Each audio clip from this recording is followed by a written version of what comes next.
তিন মাসের মাথায় পদত্যাগ করলেন বিএনপির মন্ত্রী। ফটোকার্ড ও খণ্ডিত বক্তব্য প্রচার থেকে বিরত থাকার আহ্বান সরকারের। ইসলামী ব্যাংকের গ্রাহকদের উপর হামলার ঘটনায় জামায়াতের নিন্দা। মাশরাফির বাড়ির সামনে মিমিক্রির সুরে ফ্যাসিবাদ বিরোধী বার্তা আম্বারের। ঘুমন্ত অবস্থায় সাপের কামড়, প্রাণ হারালেন জামায়াত নেতা। প্রেমের টানে বাংলাদেশে চীনা স্কুল শিক্ষক। ডাইনোসরদের সুপ্রিম কমান্ডার ট্রাম্প, দাবি ইরানের। আইটি খাতের চাকরি ছেড়ে অটোরিকশা চালান তরুণী, মাসিক আয় 60,000 টাকা। আলজেরিয়ার বিশ্বকাপ দলে ডাক পেলেন জিনেদিন জিদানের ছেলে। শাকিব খান খ্যাত ছিল, দাবি অভিনেত্রী মিষ্টি জান্নাতের। 3 মাসের মাথায় পদত্যাগ করলেন সরকারের এক মন্ত্রী।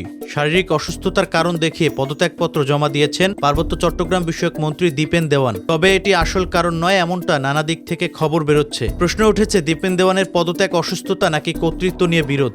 ঘনিষ্ঠজনরা বলছেন তার শারীরিক অবস্থা এতটা খারাপ নয় যে পদত্যাগ করতে হবে। মন্ত্রণালয়ের কর্তৃত্ব ও রাঙ্গামাটি পার্বত্য জেলা পরিষদের পুনর্গঠন নিয়ে বিরোধ আর শারীরিক অসুস্থতা, এই তিনে মিলেই অস্বস্তিতে ছিলেন মন্ত্রী। নিজের আত্মমর্যাদার প্রশ্নে শেষ পর্যন্ত পদত্যাগ করতে বাধ্য হলেন বলে ধারণা করা হচ্ছে। কী কারণে মন্ত্রী পদত্যাগ করছেন, আপনার কোনো ধারণা আছে?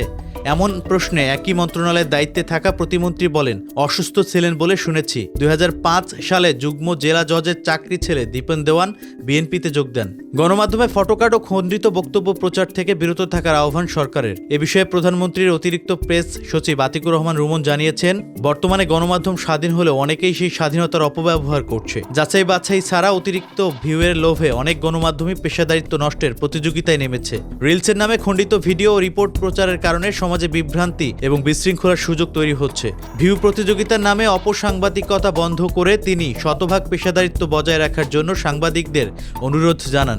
বর্তমানে সরকার গণমাধ্যম বান্ধব উল্লেখ করে তিনি সরকারের গঠনমূলক সমালোচনার পাশাপাশি ইতিবাচক কর্মকাণ্ড জনগণের সামনে তুলে ধরারও কথা জানান। ইসলামী ব্যাংকের গ্রাহকদের উপর হামলার ঘটনায় তীব্র নিন্দা জানিয়েছে জামায়াত। এক বিবৃতিতে দলটির সেক্রেটারি জেনারেল মিয়া গোলাম পরওয়ার আন্দোলনরত গ্রাহকদের দাবির প্রতি সমর্থন ব্যক্ত করেন। শান্তিপূর্ণ কর্মসূচিতে উস্কানিবিহীন বল প্রয়োগকে মানবাধিকার লঙ্ঘন বলে আখ্যা দিয়ে তিনি এর সুষ্ঠু তদন্ত দাবি করেন। একসময় ব্যাংকিং খাতের অতীত লুটপাটের কথা স্মরণ করিয়ে তিনি গ্রাহকদের আমানত ও আস্থা রক্ষার তাগিদ দেন। একই সঙ্গে ব্যাংকটির চেয়ারম্যানের নিয়োগ, বিতর্ক নিরসন ও আহতদের দ্রুত চিকিৎসা নিশ্চিতের জন্য জরুরি পদক্ষেপ নেওয়ার আহ্বান জানান তিনি। মাশরাফির বাড়ির সামনে মিমিক্রির সুরে ফ্যাসিবাদ বিরোধী বার্তা দিলেন রাকসু জিএস আম্বার। সামাজিক মাধ্যমে ছড়িয়ে পড়া এক ভিডিওতে দেখা যায় তিনি পোড়া বাড়ির দিকে ইশারা করে মিমিক্রির সুরে বলেন, ক্ষমতার দম্ভে যারা ধরাকে সরাজ্ঞান করত, এই ধ্বংসস্তূপ মূলত তাদের অহংকারের করুণ সমাপ্তির প্রতীক। এ সময় দিল্লিতে মাশরাফির খাওয়া দাওয়া কেমন হচ্ছে বলেও ট্রল করেন। একই সঙ্গে কেউ ফ্যাসিবাদ হয়ে উঠতে চাইলে তাদেরও একই ধরনের পরিণতি ভোগ করতে হবে বলেও জানান। পাশাপাশি সুষ্ঠুভাবে দেশ পরিচালনার জন্য ক্ষমতাসীনদের অতীত থেকে শিক্ষা নিতেও বলেন। তার এই ধরনের বক্তব্য ঘিরে দেশ জুড়ে চলছে ব্যাপক আলোচনা সমালোচনা। ঘুমন্ত সাপের কামড়ে প্রাণ গেল জামায়াত নেতার। নিহত কারি সাফায়েতুল্লাহ চুয়াডাঙ্গা সদর উপজেলার যদুপুর গ্রামের বাসিন্দা। পারিবারিক সূত্রে জানা গেছে, দিবাগত রাত 1টার দিকে নিজ বাড়িতে ঘুমন্ত অবস্থায় তাকে একটি বিষধর সাপ দংশন করে। পরে স্বজনরা টের পেয়ে তাকে উদ্ধার করে রাত 2টার দিকে চুয়াডাঙ্গা সদর হাসপাতালে ভর্তি করে। সেখানে চিকিৎসাধীন অবস্থায় সোমবার সকাল 8:30টার দিকে তিনি মারা যান। রাজনৈতিক জীবনে তিনি জামায়াত ইসলামের ওলামা বিভাগের ইউনিয়ন সভাপতি হিসেবে দায়িত্ব পালন করেছেন।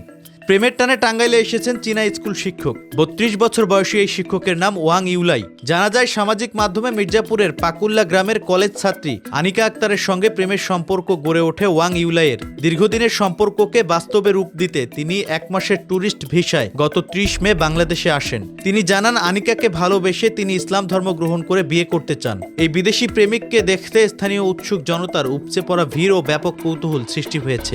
এআই জেনারেটর ছবি পোস্ট করে আবারও ইরানের ট্রোলের শিকার ট্রাম্প।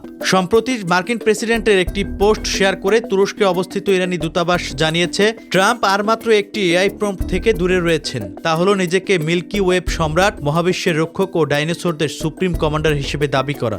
এর আগে মার্কিন প্রেসিডেন্ট ডোনাল্ড ট্রাম্প ট্রুথ সোশ্যালে একটি এআই ছবি পোস্ট করেন, যেখানে তাকে কোনো এক প্রাচীন সাম্রাজ্যের কমান্ডারের পোশাকে দেখা যায়। আর তার মাথার উপর যুদ্ধ বিমান উঠছে এবং নিচে উত্তাল সমুদ্রে ভাসছে মার্কিন পতাকাবাহী যুদ্ধ জাহাজ।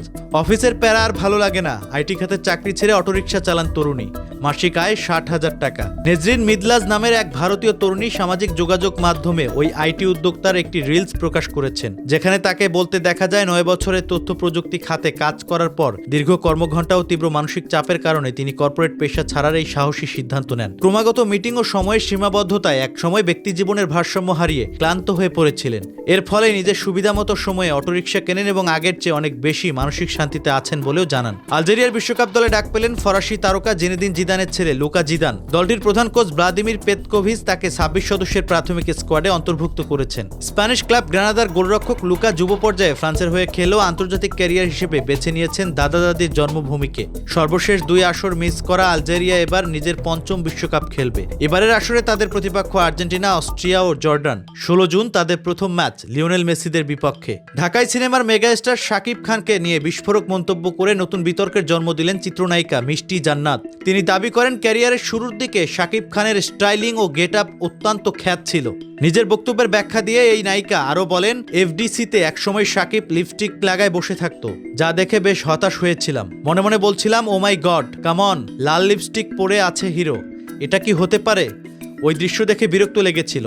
এরপর থেকে তাকে দেখলেই আমার বিরক্ত লাগতো। শিকারী সিনেমার পর শাকিবের লুকে এক অভূতপূর্ব ইতিবাচক পরিবর্তন এসেছে উল্লেখ করে তিনি জানান, বর্তমান সময়ে শাকিব দেশের অন্যতম সেরা স্টাইলিশ নায়ক হিসেবে পরিণত হয়েছেন।